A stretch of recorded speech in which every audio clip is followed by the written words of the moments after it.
So you just stepped into your stateroom, and here's what you need to do. Hi, I'm Michelle. I'm a travel agent that specializes in princess cruises, and today I'm going to share with you some tips that will help you settle into your stateroom right away so you can enjoy your cruise. First, make sure that everyone can get in the stateroom using their medallion. Usually there's show pictures on your outside room that will show your faces. That will be like, yep, you unlocked the door. So you want to make sure that everyone can access it. Otherwise, you will also see on your stateroom TV, sometimes you won't see it pick up everybody. So you want to make sure that your medallions are actually working.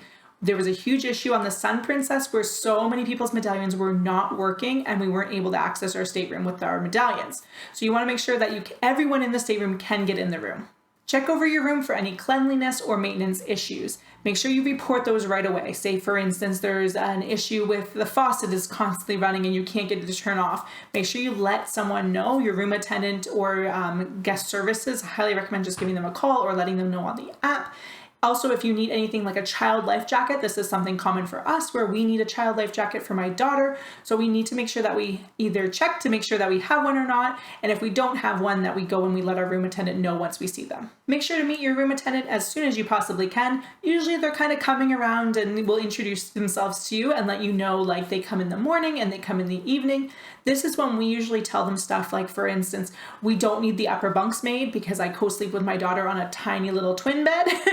So not to let them waste their time making the bunks up above because we won't use them. We usually let them know that we don't need the evening cleaning, the full cleaning and the beds being turned down and stuff like that. We just need the garbage taken out because my daughter's in diapers, so we like the diaper garbage gone. They don't always follow with that because sometimes they just have their routine and stuff like that and they have their flow.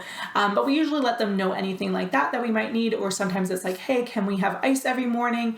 We just kind of let them know in advance so that way they can be prepared to know what our expectations are, what our preferences are, and they can let us know any important information as well. Check out your storage space, and if you are traveling with others, divide it up. We kind of go through the room and we're like, hey, this is gonna be your side, this is gonna be my side, these shelves are gonna be yours, these drawers are gonna be mine, that kind of thing, and we divide it up.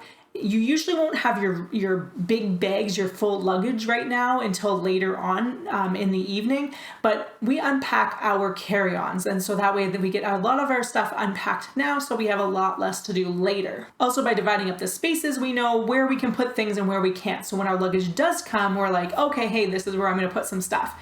Also, this is a good time to check like, hey, I know I bought 20 dresses and I only have 5 hangers. And so that, again, you can let your room attendant know, or you can do it on the app. Usually like your Ocean Now delivery, you can ask for more hangers. Mind you, if you are on the standard package, it's going to be a one-time charge of $14.95. If you have the Plus or Premier, it's free. But we always end up ordering food and other stuff, so we don't mind paying for stuff like we're like, oh, hey, we want some robes.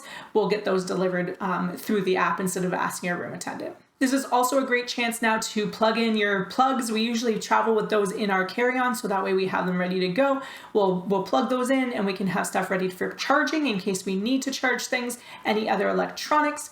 If you haven't done so already and you have an accessory for your medallion and you haven't put your medallion in the accessory yet, now is a good chance to do that as well. If you're finding this video helpful, be sure to subscribe for more Princess Cruises specific tips, tricks, and advice. In your stateroom, you're going to find a ton of different paperwork. You're going to usually find the Princess Patter for the first day, which is going to show you all the activities for the first day. You can also get this on your app.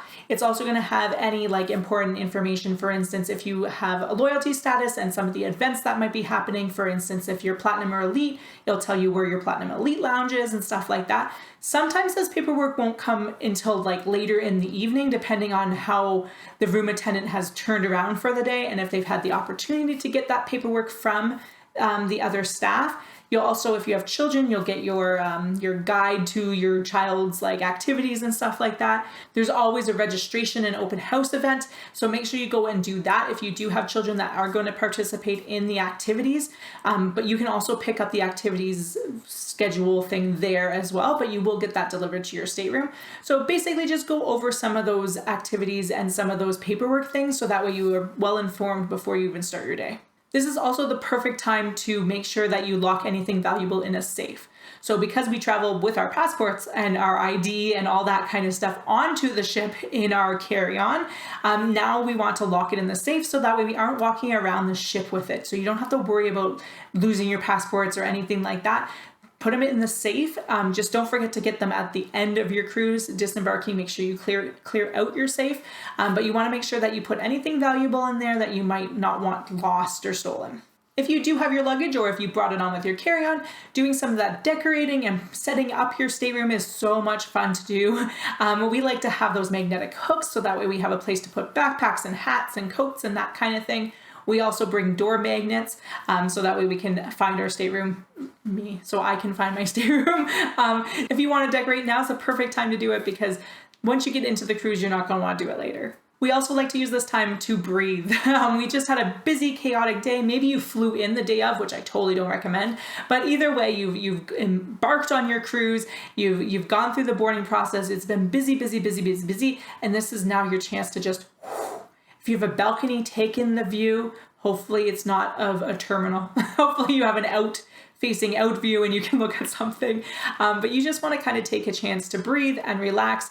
Maybe switch your shoes, wipe yourself down, just like refresh yourself a little bit, so that way you can like start your cruise really nice and like not stressed out. But I highly recommend taking a chance to breathe, collect yourself before you get on to your next activity. If you haven't already watched your muster video, this is the time you need to do it, is as soon as you get in your stateroom. We can't watch it on the app because my daughter doesn't have an app, and Princess hasn't done a system like some other cruise lines where you can check off for minors to be, hey, they watched the video or I watched it on their behalf kind of thing. So if you haven't watched the video, make sure you watch the video. And if you haven't done your muster station, that's your next place you need to go. If you need to know more about the muster station and the muster drill process, go check out this video here. We break it down step by step so you know everything, so you're not trying to figure it all out when you get on board.